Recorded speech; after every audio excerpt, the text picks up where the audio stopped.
इनको इनकी परमानेंटली पूछते हुए तो निकले नहीं, और अगर निकले तो टेढ़ी निकले, इतना मारा जाएगा इनको। और उसके बाद वेस्ट बंगाल, और ये जो जिहादी है इनको मालूम है कि क्या होने वाला है।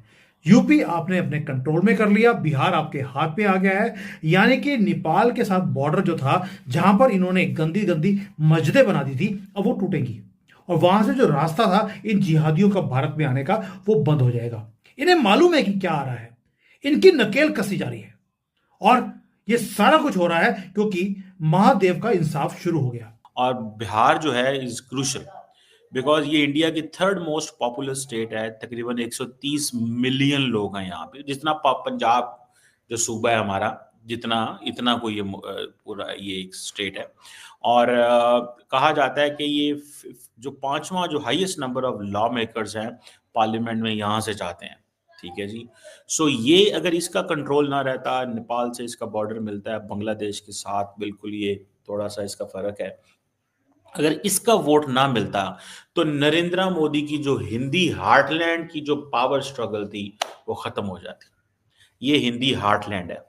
National political narrative Narendra Modi कभी भी ना बना सकते अगर ये चीज जो है वो सामने आती तो। असदुद्दीन अवैसी साहब की पार्टी को भी 4 या 5 सीटें मिली हैं, तो ये एक बहुत बड़ा तो जैसा कि आपको पता लग गया होगा कि किस तरह से बीजेपी ने जो है बिहार के अंदर ब्लेंडर फेर दिया है और कितनी बड़ी विक्ट्री हासिल की है कि जिसको देखकर राजनीतिक गलियारों में एक हलचल सी मच गई है, एक भूचाल सा आ गया है। क्योंकि जिस तरह से बीजेपी ने वहां पर जो है जीत हासिल की है, उसको देखकर, उसको समझकर अगर देखा जाए तो उसमें जो है अभी तक निकल कर बात ये आ रही है कि आज के टाइम पर भी मोदी जी का और अमित शाह जी का जो है रसूख पूरे भारत पर कायम है। और पूरे भारत के अंदर और दुनिया के अंदर भी आप देखेंगे तो अब इस समय ये चर्चा हो रही है कि मोदी से बड़ा लीडर कोई अब है नहीं पूरी दुनिया में, कि जिसने इस तरह से जीत हासिल कर रखी है और जिसे दुनिया और कम से कम भारत के अंदर लोग इतना पसंद करते हैं। उनसे बड़ा पॉपुलर लीडर अब पूरी दुनिया में कोई किसी को नजर नहीं आ रहा है। अब दोस्तों इसके बाद अब आते हैं पाकिस्तान की बात करें तो पाकिस्तान भी इस इलेक्शन को बहुत ही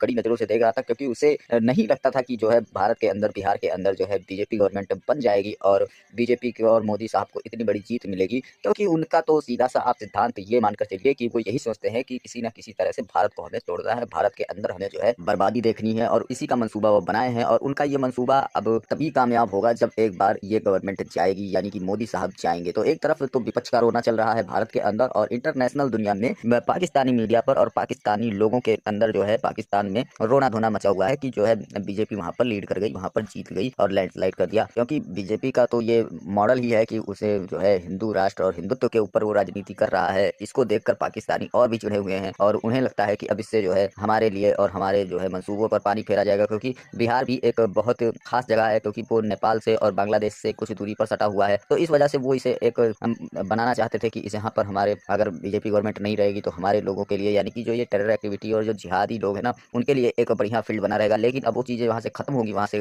विलुप्त होंगी और ऐसे लोगों पर वहाँ जबरदस्त कार्यवाही होगी। तो ऐसे में उनका रोना धोना जो है मचा हुआ है, और साथ साथ उन्हें लग रहा था कि अब शायद जो है मोदी का ग्राफ जो है नीचे जाएगा और मोदी जी जो है हार का सामना करेंगे। लेकिन ऐसा कुछ देखा ही नहीं पड़ा उनको, और इस वजह से वो जो है अब अपना रोना धोना डाल रहे हैं। और भले ही ऊपर से वो कह रहे हैं कि नहीं जीत गए हैं, अच्छी बात है, लेकिन जो रियलिटी है भाई वो यही है कि वो बिल्कुल नहीं चाहते हैं कि बीजेपी गवर्नमेंट जो है भारत के अंदर रहे, किसी प्रदेश के अंदर रहे। और उनका साफ मकसद जो है आप अगर थोड़ा सा एनालाइज करेंगे तो पता चल सकता है आपको। तो चलिए चलते हैं खबर की ओर और देखते हैं पूरा मामला। वीडियो पसंद है तो लाइक करें, चैनल को सब्सक्राइब करें और शेयर करना ना भूलें। और अगर आप फेसबुक पेज से हमें देख रहे हैं तो प्लीज फॉलो करना ना। और landslide victory BJP lead alliance को हुई है। दिल्ली में आपको महादेव ने बचाया। जितनी तैयारी थी उनकी, आपकी तो इंटेलिजेंस एजेंसीज को यही पता नहीं था कि कितना अंडर करंट है, कितनी तैयारी इन्होंने 10 सालों में करी हुई है। और तैयारी का हाल देख लीजिए। दिल्ली में ब्लास्ट हुआ और क्रैकडाउन हमें करना पड़ा इन जिहादियों को, जो सपोर्ट करने वाले बांग्लादेशी जो इलीगली भारत में रह रहे हैं, वैसे तो 30 करोड़ के 30 करोड़ ही इलीगल हैं, उनके ऊपर क्रैकडाउन करना पड़ा। रीजन भी, हंस रहे थे वो, तंज कस रहे थे भारतीयों के ऊपर। क्योंकि जब जब भारत के ऊपर कोई अटैक होता है पूरी कंट्री इकट्ठी होती है, लेकिन ये लोग 30 करोड़ जिहादी ये इकट्ठे नहीं होते, ये इकट्ठे होते हैं हमारे ऊपर हंसने के लिए। देखिए ये जो हिंदी हार्टलैंड है ना, ये नरेंद्र मोदी साहब की जान है इसके अंदर, याद रखिएगा, ऑलवेज रिमेंबर। और मैं आपको क्या बता रहा था कि ये जो नेशनल जो डेमोक्रेटिक अलायंस है, ठीक है, आप इसको जरा देखें, इन्होंने they have done wonders in so many ways. और नाउ जो डेवलपमेंट है वो आइडेंटिटी के ऊपर कर रहे हैं, ठीक है जी। अब वो कहते हैं कि गुड गवर्नेंस चाहिए। सो मोदी साहब जो हैं उन्होंने बिहार के अंदर अपना ये जो कोलिशन शेप किया, उसके अंदर देन वो आप समझ लें कि वो अपनी गेम कर गए। और जो पॉलिटिकल एनालिस्ट थे बहुत ज़्यादा वो समझ रहे थे कि बिहार इलेक्शन जो है वो मोदी साहब ने रिसेंटली $1 बिलियन के करीब वहाँ पे पैसा ट्रांसफर किया। इसलिए कि भारत की जनता बहुत समझदार है, वो समझती है कि सभी से, बीजेपी समेत सभी पार्टियों से उनकी सारी उमंगें पूरी नहीं हो सकती, लेकिन वो ये देखते हैं कि बीजेपी और प्राइम मिनिस्टर मोदी के मुकाबले में उन्हें वोट किसे देना है। जब वो देखते हैं दूसरों को, और खासतौर पर राहुल गांधी के ब्लंडर्स जब वो सुनते हैं, उनकी जो बड़ी ही बचकाना स्टेटमेंट सुनते हैं, तो फिर कि भाई बीजेपी को ही वोट दें और प्राइम मिनिस्टर मोदी को ही वोट दें। तो मेरा ये ख्याल है कि मैं कई बार कह चुका हूं, मैं भारत के इंटरनल पॉलिटिकल इश्यूज पे ज्यादा कमेंट्री नहीं किया करता, मगर एक इंटरनेशनल कमेंटेटर होने के नाते मैं साफ महसूस करता हूं कि राहुल गांधी बीजेपी के लिए एक बहुत बड़ा तोहफा है। लेकिन जो हमारे बिस्वा जी हैं, जैसे ही हमने बिहार जीता है, उन्होंने एक पावरफुल मैसेज भेज दिया। हमारे दुख की घड़ी में अगर आप हंसेंगे तो हमें दुख की घड़ियां आपकी जिंदगी में बनानी भी आती हैं। और ऐसे पेला है उनको कि उनकी पुश्तें नहीं निकलेंगी, और निकली तो टेढ़ी निकलेंगी। मैं तो कहता हूं पुश्तें निकली ही नहीं, आप कुछ काट दीजिए, पूरा कटा तो होता ही है इनका। मोदी साहब ने ये सितंबर के अंदर $853 मिलियन, $1 बिलियन ही हुआ है ना, खवातीन को दिया एम्प्लॉयमेंट प्रोग्राम के तहत। वुमेन वोटर जो हैं इंडिया के अंदर वो एक बड़ा नंबर है, और जब आप खवातीन को पैसे भेजते हैं उनके अकाउंट्स में तो वो एम्प्लॉयमेंट प्रोग्राम के नाम पे तो वो तो वोट देती हैं। ये पाकिस्तान के अंदर बिलावल भुट्टो जरदारी की पार्टी भी ये करती है। ताज उछल जालिमों, मोदी एक बार फिर आ गया है।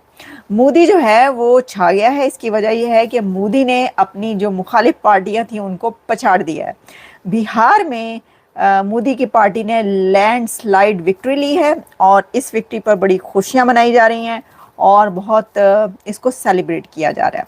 अब देखें ये इतनी बड़ी जीत, वैसे तो देखें ना, आप कहें कि हाँ ठीक है उन्हीं की गवर्नमेंट है या वो प्रधानमंत्री हैं, उनका जीतना कौन सा मुश्किल था, जीतना तो उन्होंने ही था। ऐसा नहीं चल रहा था, ऐसा नहीं चल रहा था, क्योंकि चल ये रहा था कि मोदी नहीं जीतेगा।